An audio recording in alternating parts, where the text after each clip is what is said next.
I'm John Arwood here at High Fresh Magazine. I'm here with Slash reporter, broadcaster, and journalist Scoop B. Robinson. How's everything going with you, big dog? I'm maintaining my brother. How you doing? Good, man. I can't complain. Can't complain, right? Um, Good. we got a lot. We got a lot to get to. We got a lot to get to. A lot of people at home, may not be familiar with your background. Before we dive into your actual professional career, I want to take it layer by layer. Start, with your background stuff. So, with that being said, what part of New Jersey did you grow up in? I was born in Newark. I never lived there. Um, my parents, my dad's from Jersey City. My mom is from Harlem. They split when I was 3, and I split time between East Orange, Irvington, West Orange, and New York City as well, in the Bronx and Harlem.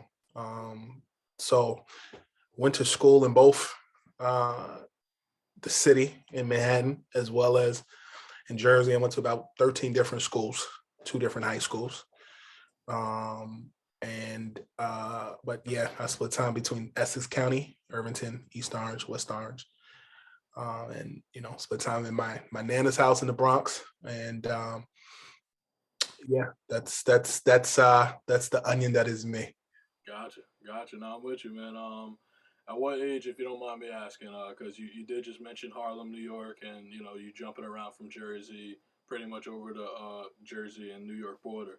At what age did you move from New Jersey to New York? So I was back and forth literally. My family ran a business in Harlem on 125th Street, Okay, and my mother was a single mom until she remarried when I was 10, and so I got mail in both places in the Bronx. It definitely was a village between my mom's mom, my nana, as well as my uncle who ran our family business, and my uncle and my aunt who were philanthropists and lived on Upper West Side. So legitimately was between both New Jersey and New York. When people ask me where I'm from, I claim both. And at the same time, I don't front on one more than the other. I claim both because I got mail at both. I spent time in both, yeah. and I went to school in both. So yeah. I was gonna say, because you and that's really unique in general in a person to have Jersey as well as New York roots because they're just so specific and very unique traits. And to having charisma, just it's a different aura with that. With that being said, how was that transition moving from like a city like Newark, which is a urban, bigger city for people at home who don't know what it's like, to move into New York and Harlem, where it's Newark times 30. It's more diversity, more traffic. What was that transition stuff like?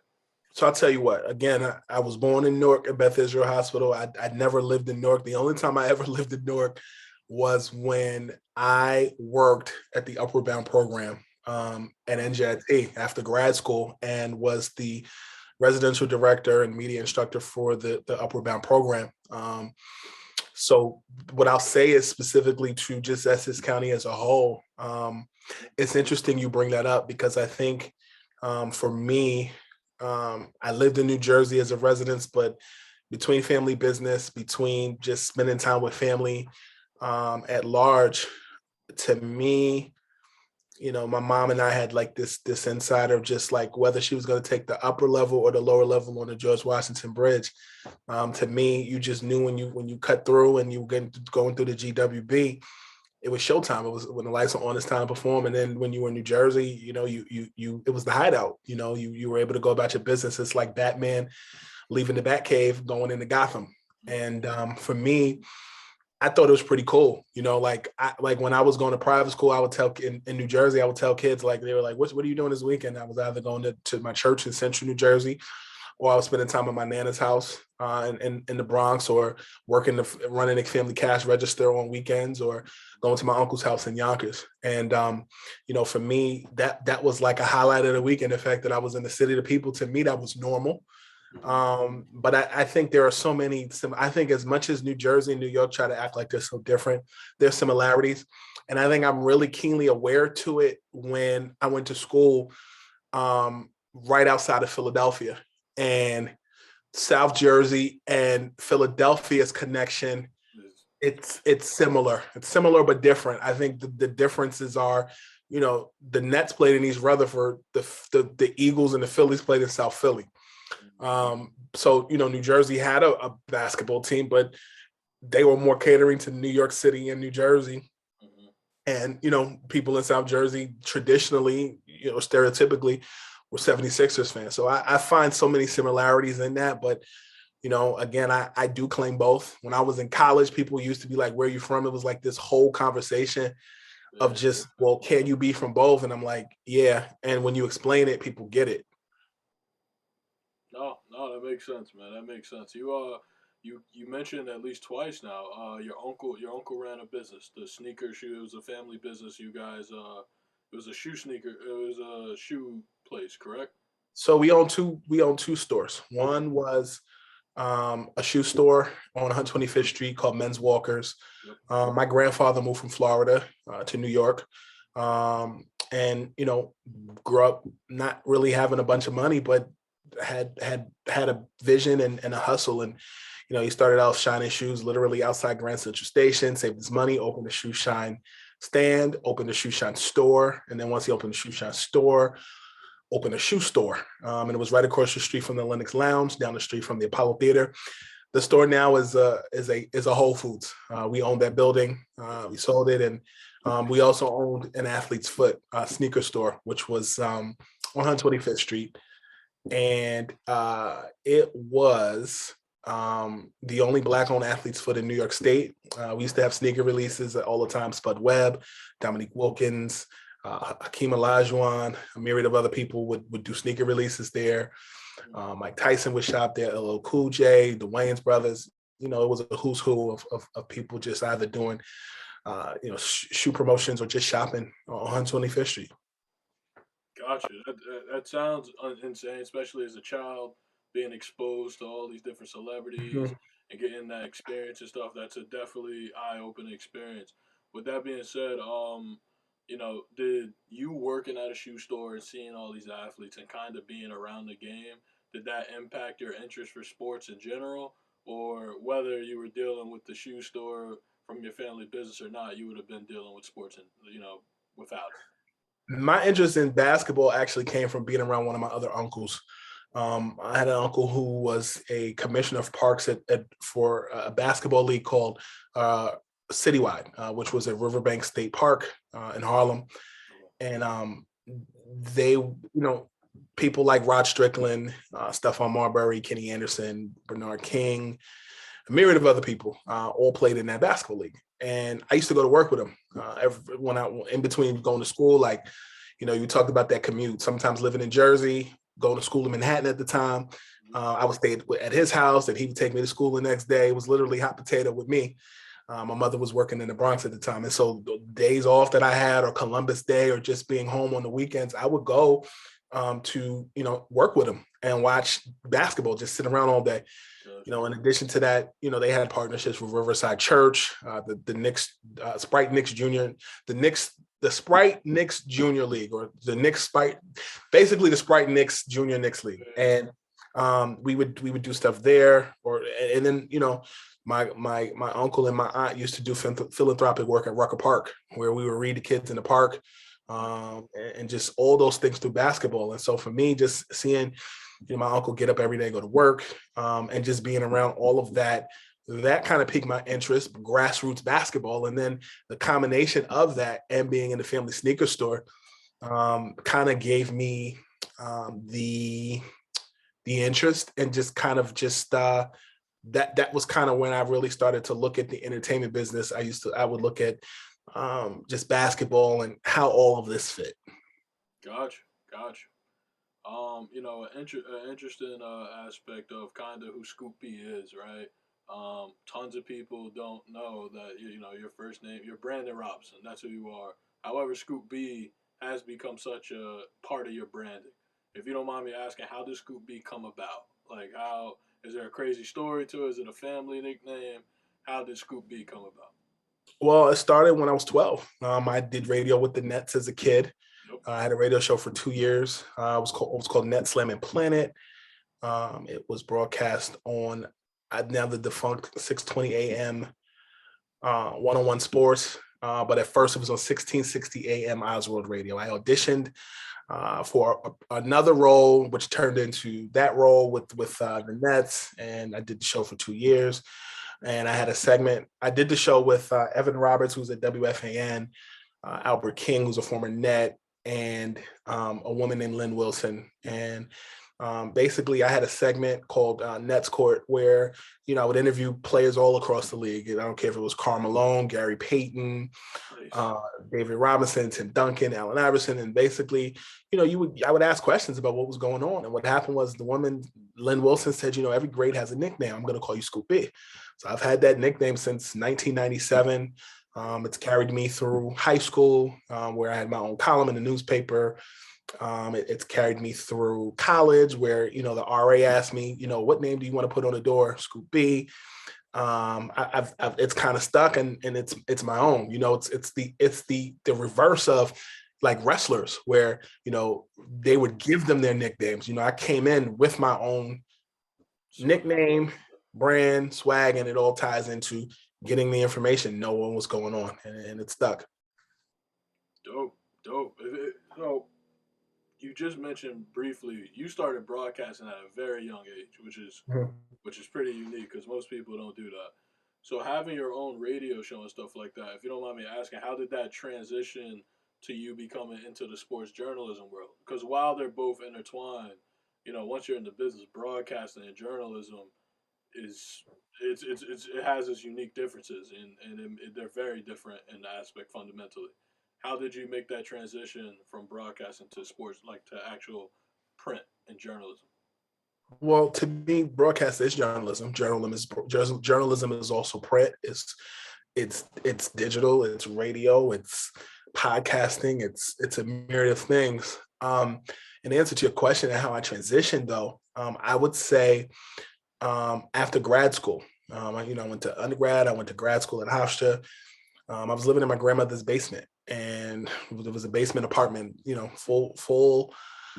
fully furnished. And I was figuring out next moves. And, a lot of my goal or my desire was to do TV and radio, but, nobody was necessarily looking my way at the time as I was figuring out next steps. And one of my business partners said to me, yo, you should write a ton, freelance here, do this, do that. And I just started writing. At one point, I was freelancing at about 10 to 13 different publications at a time. I was living in my grandmother's basement. I was on food stamps, collecting unemployment, was adjuncting at a couple different colleges, and really just built up sweat equity and relationships. And what ended up happening was I went over to the Source magazine, hip hop magazine. They couldn't pay me, but it was an opportunity to get credentialed and to, do my thing. And that led to one thing, led to another thing. And then I ended up in a position at CBS Sports Radio for a year, where I had a podcast that was like a top 15 podcast at the time. And I was both writing and doing podcast interviewing. And it kind of just morphed. So the writing and the constant clips turned into TV appearances. At the time I would come on a TV network called Arise TV.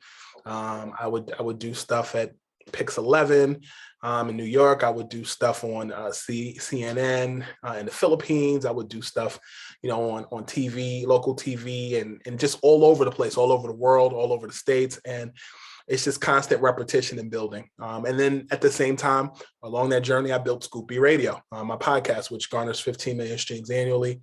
And things just kind of would come together over time, but it was no quick fix. But the writing is really what kept me pushing and got me through the door. That's actually interesting because a lot of people, I feel like a lot of people in this world, they kind of go through the same path where they want to be on TV, they want to go broadcast, and the journalism opens up doors. Mm-hmm. So that's or they tap out and go into PR. It's everybody doesn't have the patience to stick with it. No shade, because there's other realms. You don't just have to be a journalist. You True. don't just have to be on TV. It's a lot of reps, and there's a lot of people trying to all fill the same spaces. For people at home who don't know, this is just like sports, if not the closest thing to it. I feel like other fields are competitive, but here there's three spots, there's 3 million people who want them. You're absolutely right. You're absolutely right. A lot of people just get in where they can fit in, and they kind of accept where they get. So I appreciate you for giving me that perspective. Yes, Um, sir. Out of the two, if you don't mind asking, because while you mentioned they intertwine and they're kind of all the same thing, they are. Yeah, I actually believe and I agree with that. But out of the two, if you had a preference, would you prefer broadcasting over the journalism side of the print side, I should say, not the journalism side, because you're absolutely right. It's all under one umbrella. But do you prefer the print over the broadcasting, or which of the two do you like the most? If you had asked me 10 years ago, I would tell you I like on camera. Um, Okay. if you ask me now, um, I like to write some too, and I actually am writing a lot less, but still do write some. Gotcha. And I still want to keep that. I Gotcha. think I do some of it all every day, and you kind of just instinctively know what's what. Um, I think it depends on what day you catch me on, and it depends on what you're trying to convey. Gotcha. Okay. Um, like for example, today, I kind of moved some things around where I wanted to record I was supposed to record for work. I was trying to record a segment. One of my segments at Valley is called Scoopy Intel. I was supposed to record that tonight, and then it would have to go through the producing process overnight, and then they would put it up tomorrow. But the stuff that I had was so pertinent, I didn't want it to go to waste Hmm. and somebody else get it. And so I reached out to my producer and I was like, yo, rather than us doing a segment, recording a segment overnight, why don't I do it on StreamYard? And then the StreamYard feeds through Yeah. Twitter, and because because when it goes out, it's going to get picked up and it's going to go here, there, everywhere. So I feel like even within doing segments, it was still a segment, but you're still writing notes and you're still writing points. So even if you're doing TV, you still have to know how to write because you got to know how to position different things. Yep. So I think there's a portion of writing that I enjoy. I'm still gonna have to write regardless. You still have to know you still have to put leads together. You still have to put the body together. You still have to put the conclusion. You're just having to pay attention to that Johnny red on the spot, that red or that green line light that's in front of you, because you're conveying what your thoughts are and what you're hearing and what people are telling you. I guess that's the same thing, but you're conveying a thought. You're conveying Yep. a value. You're conveying just the message, the meat, potatoes, and then the bread in between the two pieces. You're still putting it into perspective, whether you're on camera, whether you're on podcast, or whether you're writing. I couldn't agree more. I couldn't agree more with what you're saying. However, I would say for people at home who don't know the difference, fundamentally, on broadcasting you have it's a smaller window, right? Because with broadcasting you usually have timing, there's a time slot. So usually with print, is that correct? With print, it'll take, you could write something a page or 2 pages, you could freely really put your thoughts on the paper. However, broadcasting, it does have to be concise, it does have to be quick, and it has to be digestible for the viewers. Is that correct? Yeah, I think TV gives you more room to kind of. It's kind of like when you're in college or high school when you're giving a presentation and you're taking notes on a Okay. cue card, and then you're kind of just delving into different topics in between. Gotcha. Um, and print, you got to give people the notes, the key. You got to give people the whole enchilada. TV gives you room to kind of Nitpick. bob and weave. Gotcha. Gotcha. What are some of your favorite? I want to tap in originally. I want to tap into more of the journalist side at this point. Then we'll transition back into some of your broadcasting experience. With that being said, off the top of your head, I know you have a bunch and you've been in a business for years. What would you say at the top of your head is one of your most favorite moments as a journalist, or favorite memories, I should say? Probably being featured on NBA Inside Stuff as a kid with Ahmad Rashad and Willow Bay. I grew up watching it. And not even just being featured on it, but also being able to sit on the set. I was telling this story to a friend of mine from college the other day. It wasn't that I forgot, it just life has happened that you kind of sit back and you just reflect. Like I remember going to the studio and watching Ahmad and Willow tape an episode, and then Ahmad and I saw each other on camera before we saw each other in person, and then when we met, it kind of worked. So I think that was just a valuable moment. I think probably the Adam Silver press conference when they banned Donald Sterling for life, being in the space for that, and getting a question in there. Yeah. Um, Honestly, this past summer was probably pretty fun for me, because I covered my first NBA Finals, and Hmm.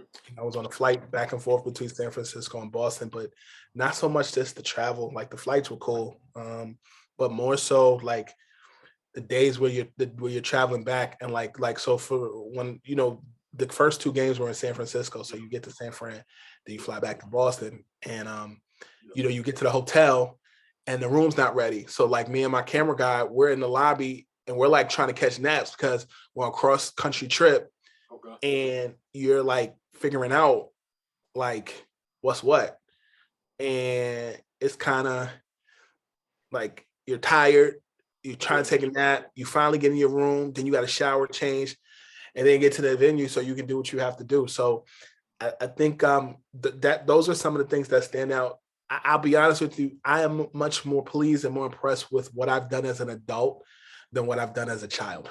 As a child, I did it for 2 years. Great, cool. The journey up was the unconventional route. Number one, because when people weren't looking for me or checking for me or trying to sign me, I created something out of nothing. Scoopy Radio. I had the relationships, and we turned that into something, and we created that. Me and my business partner, Manny, we created Scoopy Radio in 2016, and we took the formula of what I learned at other places, and we've had interviews with DJ Khaled, we've had interviews with Shaq, Isaiah Thomas, the voice of Siri, Mark Cuban, a myriad of other people. So, for me, I'm appreciative of the journey, and I'm appreciative of some of those highlighted moments. But, the journey as an adult, I think, is much more sweeter because we started from my grandmother's basement. Mm. Mm. No, that's deep. That's deep. Again, you're a lot more accomplished than a lot of people, so your reflection process has got to be crazy, like you said. Yeah, but I push back on that a little bit because Okay. even if you have accomplished a lot more, um, there's still room to grow, and there's still people younger or older that you can learn from. So Mm. I know that in this space, people are often checking credentials and checking accomplishments. I'm still a work in progress, and I'm still learning some things along the way myself, and I'm thankful for the journey. Dope, dope. If you don't mind me asking, like, at what point, because a lot of people love sports, right? There's a lot of people. This is America. People love sports. They love their team. They may love their favorite players, and even there are people who like love the X's and O's of it. What what a part of the journalism aspect really, like the art of it, that you really appreciate and you fell in love with? Asking questions and the interview process itself. Um, I think during my time at CBS is when I really learned the process of what viral was, because I think in the 90s coming up, it was just doing an interview and coming home. But now it's, the process of doing interview, cutting it, knowing what clip to cut, sending it to the blog so it hits. And then, counting the numbers there and giving an account for it. So there's so much more to it than just that. Well, there's so much more to it than just doing the interview and then coming home. Yes. And I think that's probably the answer to your question that I have. Yeah. I got you. I got you. You know, as an established writer, it's very hard. Again, as you stated, you are growing and you would like to continue to progress. But at this current moment, it's safe to say you're an established writer, compared to other people who look up to you and stuff like that. Would you recommend, for younger writers, because a lot of younger writers struggle with this? Would you recommend kind of being a big fish in a small pond, or kind of being a small fish in a bigger pond? Because people underestimate your geography. Your geography opens up a lot of your opportunities and stuff. Being in New York and being in the bigger cities and stuff like that, you obviously, there's more eyes on you. You have bigger opportunity versus covering a team in Dakota. You know what I'm saying? What would you recommend, or what's your take on that? I think that if you're talented and you're good, your talent will make room for you and people will find you. Okay. Uh, Okay. I will say that Okay. in my time freelancing at 10 to 15 publications at a time, I focused on the local New Jersey teams. I remember at the time I was covering Jabril Peppers when he was between Don Bosco Prep and Paramus Catholic. I latched on to Kyrie Irving 2014, 2013, 2014 when he was, when it was still his team before LeBron got there. And I was freelancing at the East Orange Record newspaper where Jabril was, and then the West Orange Chronicle, where Kai's from in West Orange. And I was probably, I know that both those newspapers said that they could not track those guys, and there was no way for them to connect. And I covered them locally. And what ended up happening was I caught MaxPreps.com's attention. And at the time, I was, I used those clips from the record and from the Chronicle to, get in the door at Max Preps on a freelance basis. And I remember I wrote like 2 pieces about Jabril and Max Preps, and I wrote a piece or 2 about Kai and Max Preps as well. And it all started from having clips and just elevating to the next thing. And so, in answer to your question, I feel like you should be an expert at something or at a certain geography before you try to master being a big fish, a big just a fish in a big pond. Period. I think you never know where news is gonna take you, and I just think I can relate to going to a small college for undergrad. I went to a D3 school right outside of Philly, Eastern. um, Eastern. Eastern University, Yep. and I went there after going to a big prep school, Don Bosco Prep, and I learned something from both places that I went, Yeah. and you just have to be adaptable. So I think the short answer to your question is be adaptable. The long form answer is being an expert in your respective field, and then taking on challenges as they come. Because again, if you're good, your talent will make room for you, and people will find you. Yeah. Okay. That makes a lot of sense. Talent speaks louder than words. I saw a lot of people in sports kind of use that logic and stuff like that. It makes a lot of sense. I wasn't aware you went to Don Bosco Prep too. For people from the Big North and Jersey, I'll just state this: you went to the wrong prep, sir. I'm a St. Peter's guy. I've been a St. Peter's guy, and very very it's interesting. It's interesting. People that come and are exposed to those kind of athletes and those kind of spaces, you kind of get a jump start, or you kind of understand a little bit what that atmosphere is like versus going to your normal public high school. You know what I mean? It's a lot different. So I didn't go to St. Peter's. My dad's side of the family is from Jersey City, and after grad school, I lived in Jersey City for about 5-6 years. yes, sir. And I know the significance of Jersey City sports. Yes, sir. Anybody from Terry DeHare to just a myriad of people, whether it's Lincoln High School, Snyder High School, St. Peter's, um, and as well as St. Anthony's. Um, Yep. but that's that high school experience. My freshman year, I went to Seton Hall Prep, and left there and transferred to Don Bosco. It was definitely a better look for me, my family, and we did what we needed to do. For sure. You mentioned prior, you mentioned you did undergrad at Eastern University and you got you got your master's at Hofstra, correct? Hmm. With that being said, Hofstra is a very credible. They have a very credible journalism program, and they've had plenty of writers go on to do amazing things. What what's some of the things that you learned from there that sticks with you like to this day?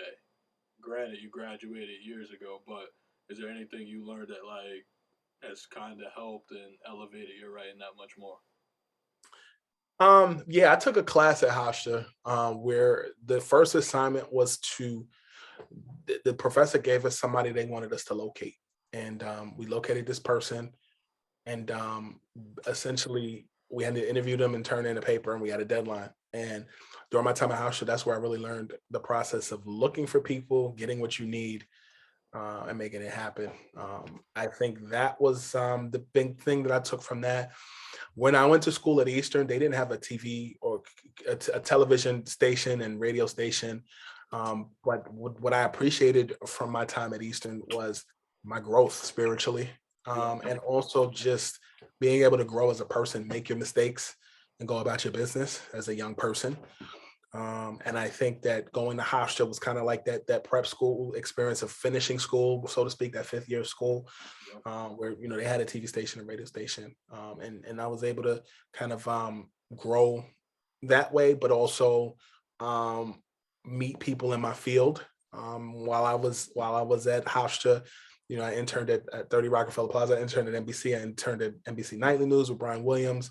And spent a lot of time with Lester Holt, as well as Tom Brokaw, and also worked at MSNBC as well. So you kind of just connect with your peers, and kind of made just magic happen. And I think it was a good space to be in at that time at Hofstra. And it was first time when I finished at Eastern in undergrad.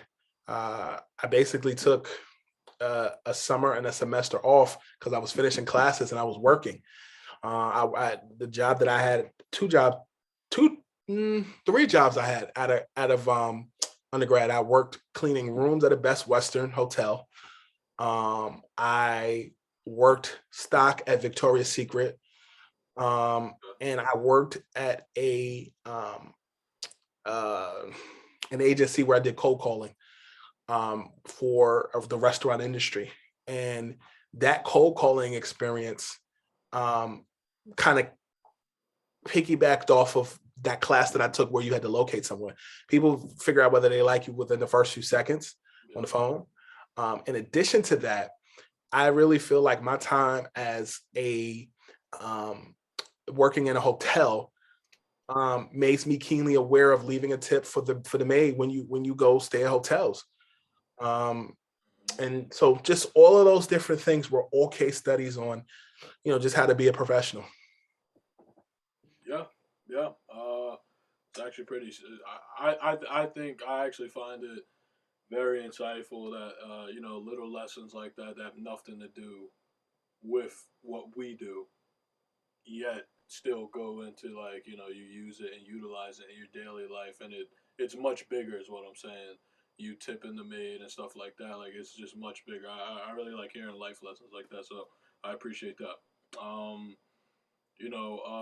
What would you say this far in your career, man? What would you say is your biggest lesson? The biggest lesson you've learned throughout your career. It's been a lot. I learned it one the other day when I was on television.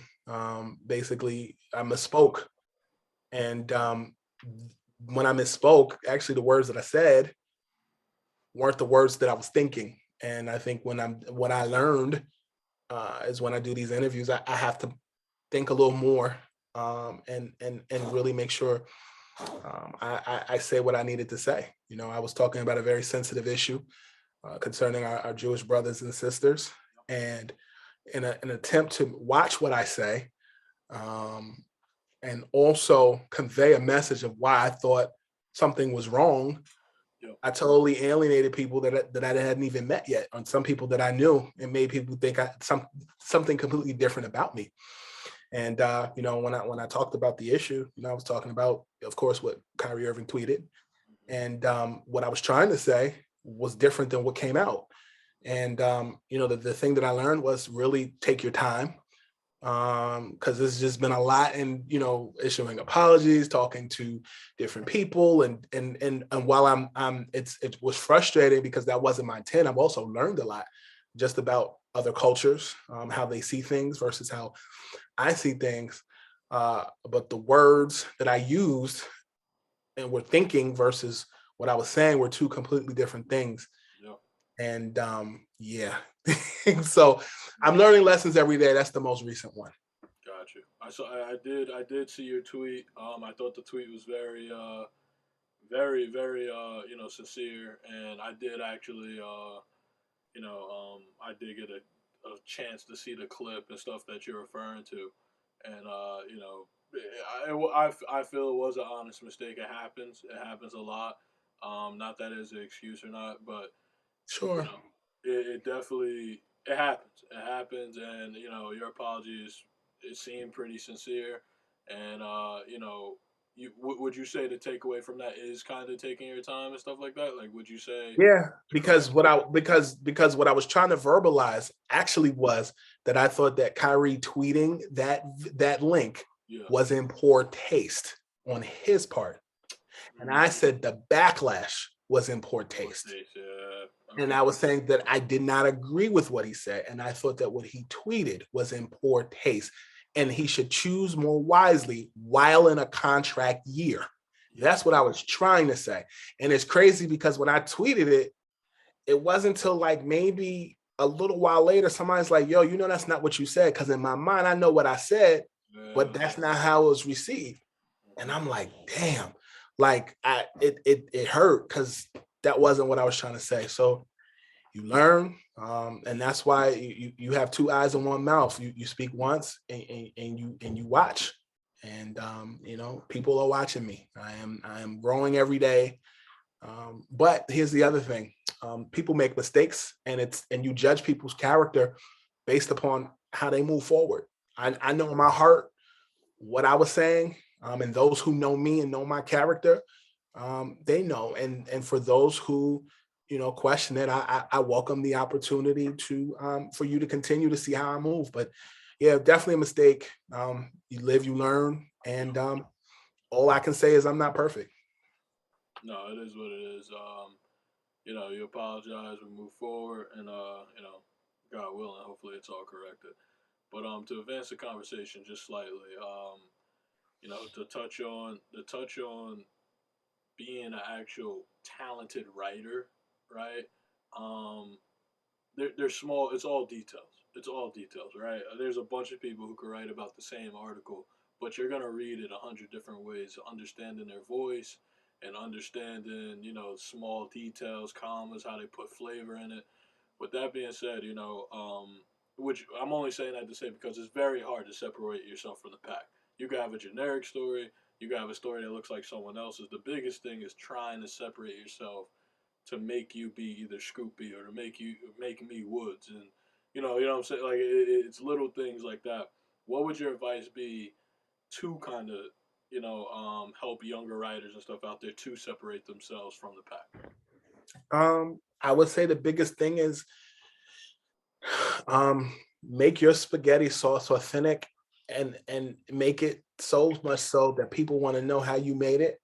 And even if people see how you make the spaghetti sauce, they still can't make it like you. Mm, okay, okay. So just unique, Be unique all the you, way around. Be you, yeah. I was about to say. but have fun in being you. Mm. I think that might be a gem, Scoop. If you don't mind, can you kind of enlighten on that? Have fun being you. I feel like a lot of people get lost being them, and some people don't even know who they are. Who Well, I they mean, are. who know somebody knowing who they are is an inside job. I can't tell somebody how to be them. That's between them and God. Yahweh, Allah, Yes, sir. whomever your creator is. Yes, sir. Um, I feel as though you being you, finding who you are is very personal. Yep. Um, Yep. and so I can't instruct that, but I can. What I can say is this: Go Okay. Everybody doesn't like basketball. Everybody doesn't like rap. Everybody doesn't like football. Some people like ballet. Some people like painting. Some people like video games. Be the best damn you can be in that. And again, if you're talented, your talent will make room for you.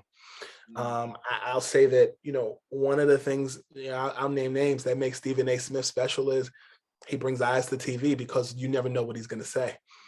mhm, When I look at Jay-Z, who's my favorite rapper, the thing that makes him stand out is his level of uniqueness, his wordplay, and his progression over time. But there's a lot of people that can't be him, but they can take portions of him and apply that to whomever you want it to be. Some of my favorite journalists, in out in this world are Barbara Walters, Angie Martinez. I know that he's been embroiled in controversy in the past, but I've watched his show over time. Charlie Rose, Oprah, and Oprah's an interviewer, but she started out in journalism. But there are a myriad of people who I've watched over time. Um, I've also been one of the reasons why I got into journalism is because I watched Ed Bradley on 60 Minutes quite a bit. He was a child prodigy himself. And I'd rush home after church and reading the newspaper to go see, watch Ed Bradley on TV on 60 Minutes. But I took some of all of that, even the business savvy of different people that I watched. My grandfather, my late grandfather, I watched him. Jay-Z, my uncles, my father, a lot of people that my grandmothers, both of them. yeah. The work ethic that I saw. My nana ran our family businesses by day. At night, she was a nurse at Rikers Island. Mm, I had my father's mother, my grandmother. She didn't have a college education. She was married at 16, had 6 kids. And owned homes, and was an entrepreneur. At one point owned a soul food restaurant in Jersey City. So, I mean, for me, I've watched entrepreneurs, I've watched entertainers, I've watched performers, I've watched ball players. I've all applied that into different aspects of life, and yeah. that's the spaghetti sauce. But everybody's sauce is different. Hmm. Hmm. It sounds like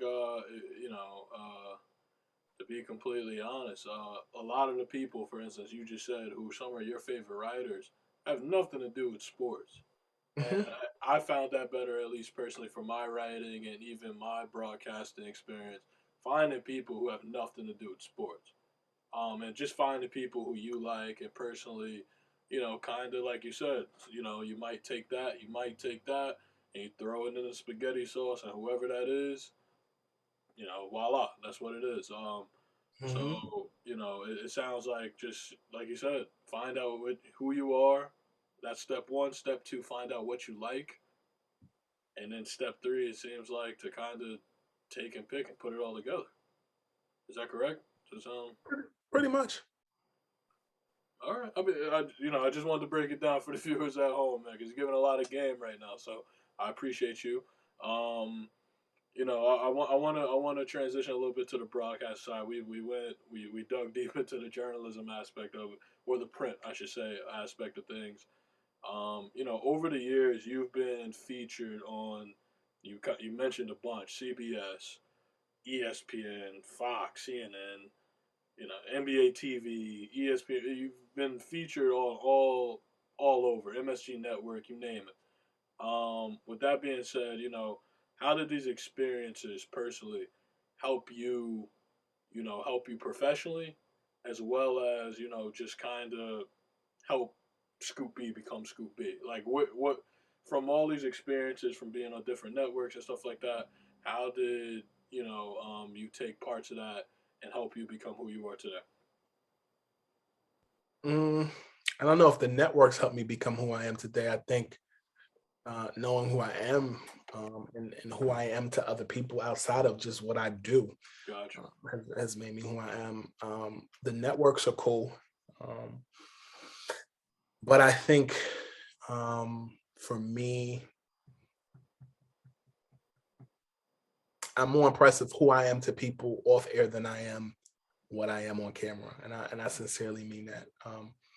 If if if if those things didn't exist, Me being a brother, a son, a friend, um, a creative, an entrepreneur, um, a future husband, a future father, a role model, a person um, who is who cares about people. I think that you see, I'm moving slower now. I'm talking slower. I'm not freestyling, but Yeah, um, I, yeah, you learn. yeah. I feel like those things are more pertinent than just networks. They have their place, um, but I think if I had to say I learned anything from those things, I think every stop I've been, I have left it better than the way that I came in.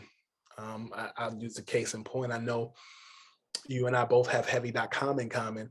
And I think, during my time there, you know, I came in as a writer and created original content. And when we were all on lockdown, I did a lot of on camera stuff. And I think that on camera stuff transitioned into, what I'm doing now. But I think, the amount of things that I reported, I tweeted, I said, the interviews that I got, it all was repetition for the next thing. Mm, So I think, I left it a better place. And some of those same things that I was doing in 2020 and parts of 2021 when I was there, a lot of those things are standard practice there now with some of my counterparts that are there. And I was the guinea pig, so to speak.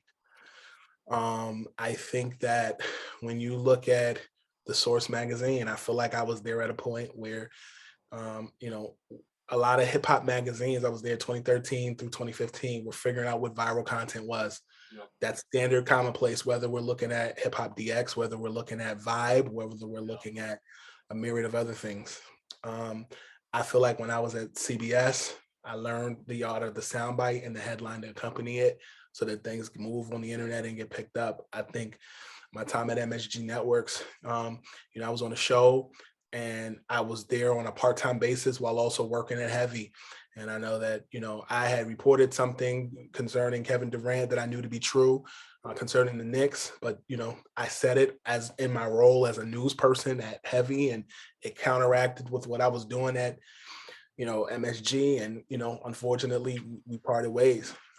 I learned. I picked and choose my spots more so now. Every place that I've been, I've become a better person because I made my mistakes, but I also excelled. Mm, mhm. Okay. It sounds like each of these has helped shape your career in some form of fashion. Maybe not made who you are. However, like you said, it just seems like you're sharpening your knife.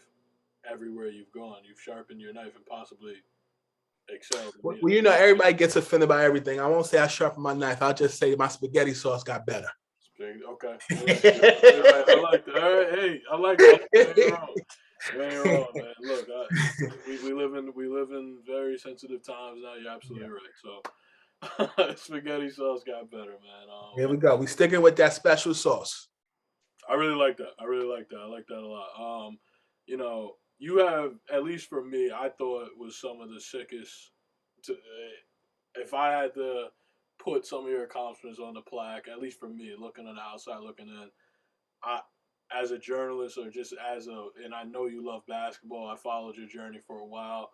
Being featured on NBA 2K is like it's a big deal for people who really love the game and play video games and grew up on that stuff. I want to ask you, what did you personally find more enjoyment in? Being featured and getting that opportunity to be on NBA 2K, or still being able to start your own podcast, and as you said, annually at 15 million. Congrats, by the way. I don't know if I Thank you. congratulate you. Thank you. That's amazing. That's an amazing honor. And I think I started following, believe it or not, I started following in high school, so like 2016, that 2017 realm.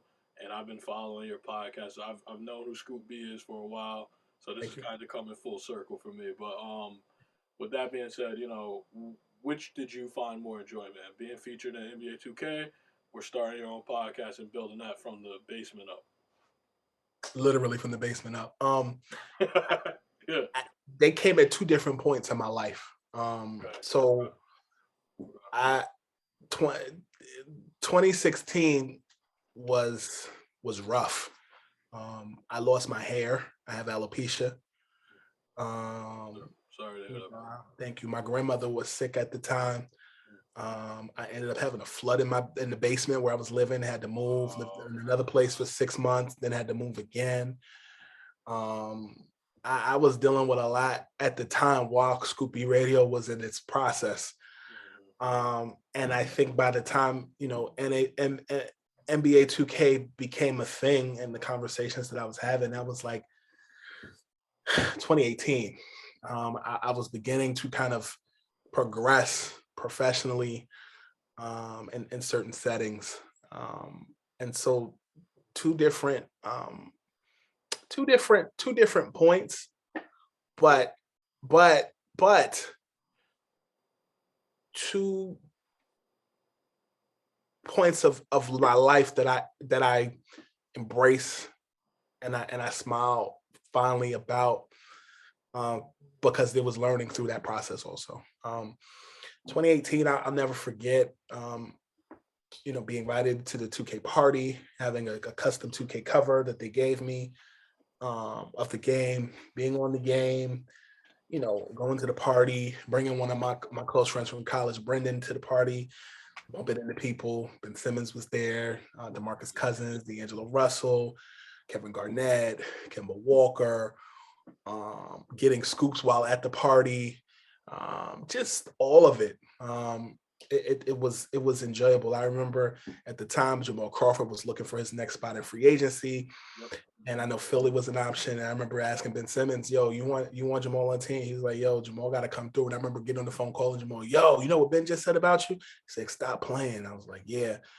And just over time going to parties, like, that was in 2018, 2019 season, then 2019, 2020 season, right before lockdown, like going to the party in LA. The year before was in New York and LA, and, going to the party and, seeing Anthony Davis there, connecting with him. And, he gave one of his first interviews after being traded to the Lakers. And remember, I was telling y'all, AD was going to the Lakers. Yeah, right. He definitely did. He definitely did. Yeah.